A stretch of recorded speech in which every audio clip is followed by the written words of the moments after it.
Hey, how's it going? Welcome to my channel. It is day 7 in Baja, and I just wanted to give a recap of how the day went. I started the day in Bahia Ascension. Great place to camp. I'm just glad I was able to get a palapa with the stone background to keep the wind off of me. The wind did die later in the evening, so it wasn't so bad. But it was hot. It was about 92 degrees when I climbed in my tent. So I ended up taking some Benadryl before going to bed, just to kind of help me sleep. And I slept on top of my sleeping bag the entire night, never crawled in it, didn't get cold, which I kind of enjoyed that. It wasn't overly eventful, but still a good day, and I was able to find a place to camp, so that made me happy. So I'll just go through the day, and there were a few funny things that happened and some things that I think are worth sharing from my experience of being in Baja. So I woke up at Camp Ascension, and it was a really great place to stay. Having the palapa with the rock barrier was really fantastic, and with the nice cover, it stayed shaded in there. And I took my time getting ready this morning and getting packed and going, partly because I knew I had a short day. I only had around 200 miles to do, and it was starting to get hot. So this morning when I first got up, there wasn't much of a breeze, so I did a little bit of drone flying. And the couple next to me, I talked to them quite a few times, and the guy came over when I was flying the drone, and we were talking about motorcycles and different travel. So I did that, and then made a little bit of breakfast, started packing up, kind of taking my time, and once I did that, it was time to go. So I really felt fortunate for the opportunity to stay there, because I have had trouble finding places to stay. Now, I left there, and I was really hoping to do some drone flying of some of these desert plants. There's a really tall, skinny desert plant. I don't know what it's called. I'll have to look that up. And then there's the cardon cactus. Now, I wanted to fly the drone around these just to give perspective. Unfortunately, it was too windy to do that, and I don't like flying my drone in heavy wind. So hopefully the video footage that I got of it gives you some perspective of how big these desert plants are. Now, the cardon cactus is very similar to a saguaro cactus, but quite a bit bigger. And it is a massive cactus, and they are everywhere, which I think that's why when you see pictures of Baja, you see it of this cactus, because there's just forests of them everywhere. They are amazing. All right, after that, I went through my first of 2 military checkpoints on my way heading north on Highway 1 to where the Highway 5 connection is. And when I got to that checkpoint, I was stopped, and my tank bag and my tail bag were searched again. So I don't know what it is about rolling through there, because I've talked to a couple other people and I've watched a lot of other videos. I don't see other people getting searched. I've been very careful about not having my camera on, because I don't want that to cause any other problems while I'm there. I don't think it would, but I don't want to risk it. So yeah, tank bag and tail bag were searched again. Seemed to be fine. They just, I guess, are interested or curious what's in it. So after that, I was let go and took off.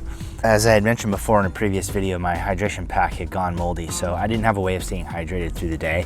So I knew today I was going to end up stopping quite a bit more frequently. One is it was hot coming out of Bahia De Los Angeles, hitting 1 and then going up to the 5. So I stopped several times, and then near the intersection of Highway 5 and Highway 1, just south of there was a little restaurant, and it just out in the middle of nowhere. So I stopped there to grab some lunch, and it was just a really fantastic little place. It looked like it was newly built. It was all made of stone. The finishings inside were really, really nice. And when I was there was an older couple leaving, and I was the only one in eating. So I wanted fish tacos one more time. I don't think I'll have a chance to do that tomorrow. All right, so I ordered fish tacos. They're supposed to come with 3.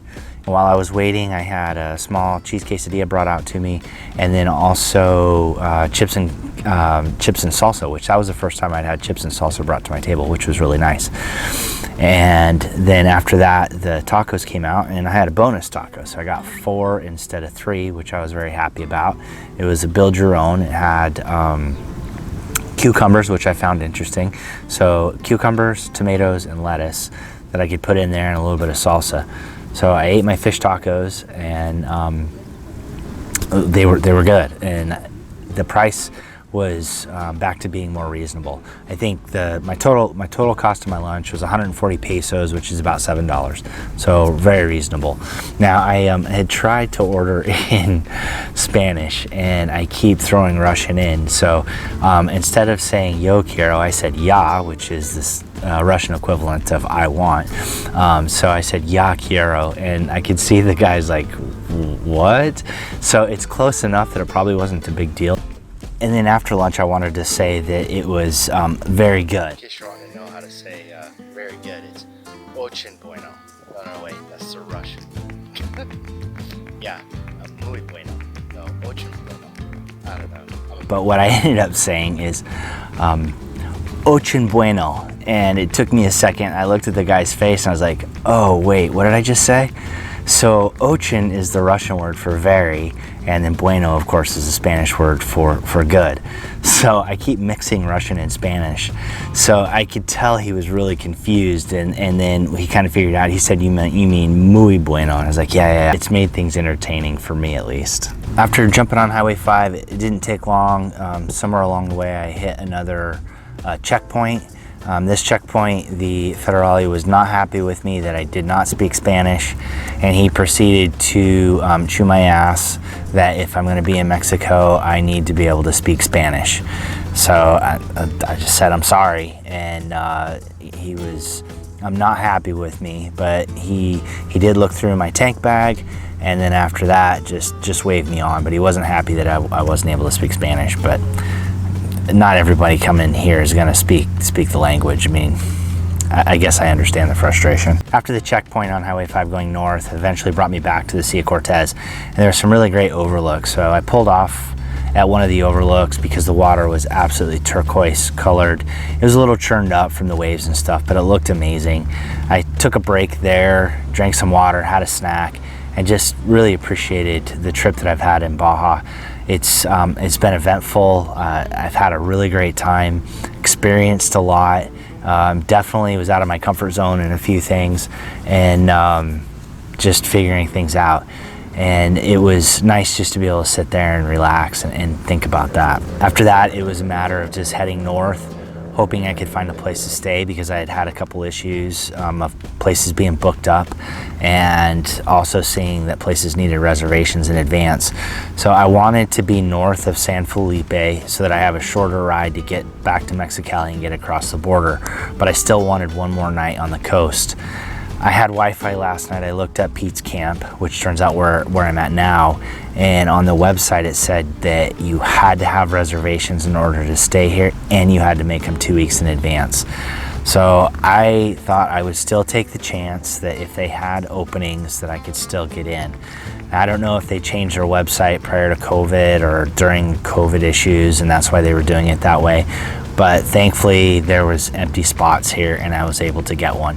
Now it is a little bit pricey compared to the other places I've stayed. It is $20, and then if you want a shower, you have to pay an extra $2. So I'm gonna skip the shower. I'll be across the border tomorrow, and I can go get a hot shower in a hotel in Palm Springs, which is what my plan is. I really like these strawberry wafers or chocolate wafers or vanilla wafers. I've been eating a lot of these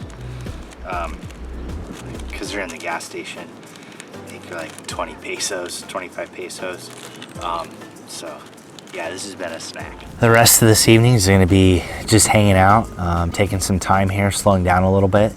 I have some of my tortillas that I bought at the beginning of the week that I'm going to finish cooking up, and then a package of beans that I'll mix in there and eventually head to bed. I'm going to get up early.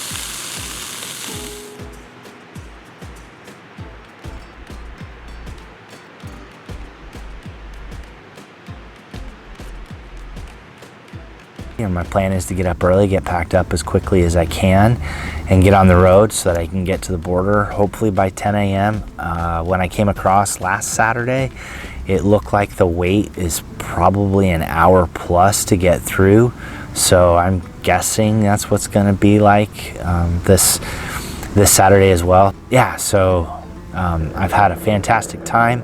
I probably sound a little bit tired, and I'm so glad I did this. And if any of you out there are considering coming to Baja, just make your plans to do that. I will have some tips and things that I learned in a separate video, things to consider, and the way that I did it, which is different from other people. So hopefully that'll be helpful. Thanks for watching, and I will see you out there.